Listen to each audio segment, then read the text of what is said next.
नमस्कार दोस्तों, आज मैं आपको सुनाऊंगा चार घोड़ों की कहानी। एक बार की बात है, एक राजा था।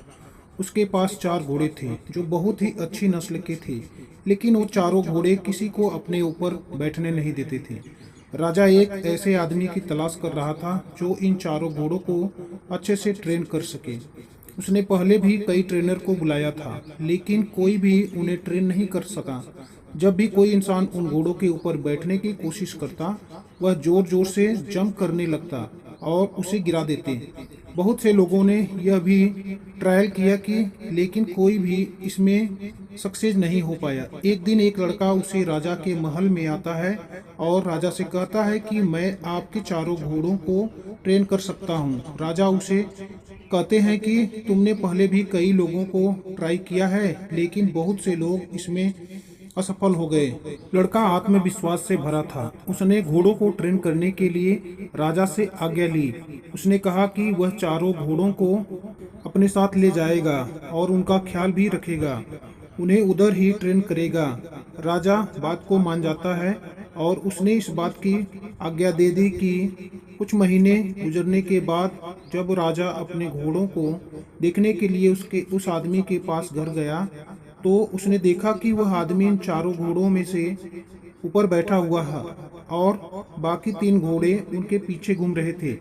राजा देखकर हैरान हो गया और बहुत ही ज्यादा खुश भी, क्योंकि जहां पर सारे लोग हर हार मान ली थी, वहीं उस लड़के ने चारों घोड़ों को ट्रेन कर दिया था। राजा लड़के से पूछा कि तुमने यह सब कैसे किया। लड़के ने कहा, राजा साहब, यह चारों भी घोड़े बहुत ही अच्छी और अलग नस्ल के थे।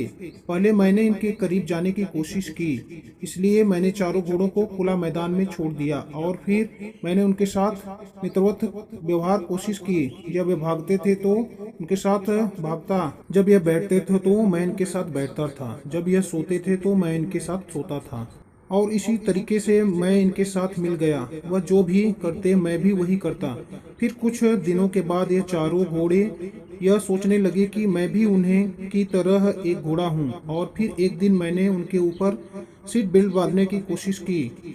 उन्होंने सीट बेल्ट को फेंक दिया, लेकिन फिर कुछ दिन ट्राई करने के बाद उन्होंने उसे रहने दिया।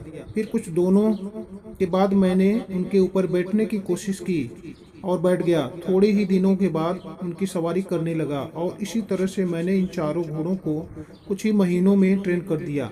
राजा के सामने उस लड़के ने एक बार यह चारों घोड़ों की सवारी करके दिखाई। राजा बहुत खुश हुआ। राजा ने उस लड़के को बहुत सारे इनाम दिए, सारे घोड़ों का परमानेंट ट्रेनर बना दिया। आपको इन चारों घोड़ों अपनी बुद्धि से ही ट्रेन करना पड़ेगा, तभी यह चारों घोड़ों अपने कंट्रोल में रहेंगे। इससे भी आपको इन चारों के साथ मित्रवत व्यवहार करना पड़ेगा और इन चारों को अच्छी तरह से समझना पड़ेगा, तभी आप इन्हें कंट्रोल कर पाएंगे। सबसे पहले हम एक बात करते हैं, मतलब कि चिंता परेशानी। हम सब जानते हैं कि किसी भी समस्या के बड़े में चिंता करना उसका हल नहीं होता, बल्कि उल्टा यह समस्या और भी ज़्यादा बढ़ जाती है। हम हमारी एंजाइटी को सिर्फ अपने पॉजिटिव थॉट से ही कंट्रोल कर सकते हैं।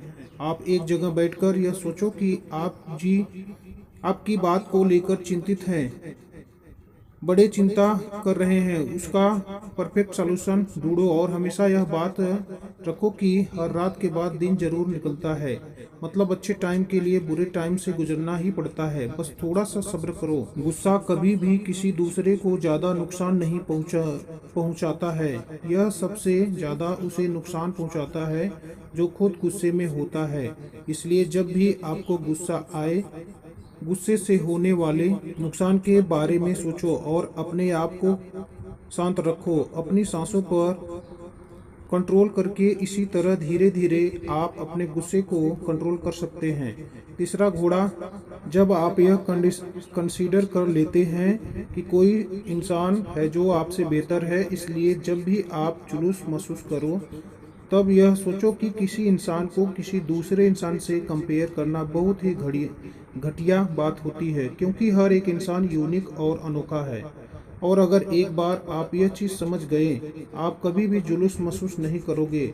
चौथा घोड़ा लालच। इंसान का लालच कभी खत्म नहीं होता। इसमें हमें फ़र्क नहीं पड़ता कि हमारे पास क्या है। बहुत ज़्यादा लालच करने के चक्कर में हमारे पास जो होता है हम उसे भूल जाते हैं। अगर आप मेहनत करके पैसा कमाना चाहते हो शॉर्टकट तरीके से, तब वह लालच कहलाता है। इसलिए हमेशा अपने लालच को करने के लिए आपके पास जो है उसमें खुश रहना सीखो और इससे एंजॉय करो। अगर आपने यह सब कर लिया तब आप आसानी से इन चारों घोड़ों को कंट्रोल कर पाएंगे। अपनी बुद्धि की लगाम से इस कहानी को हमेशा याद रखिएगा और अगर कहानी पसंद आई तो लाइक ज़रूर करना और अपने मित्रों के साथ साझा ज़रूर करना।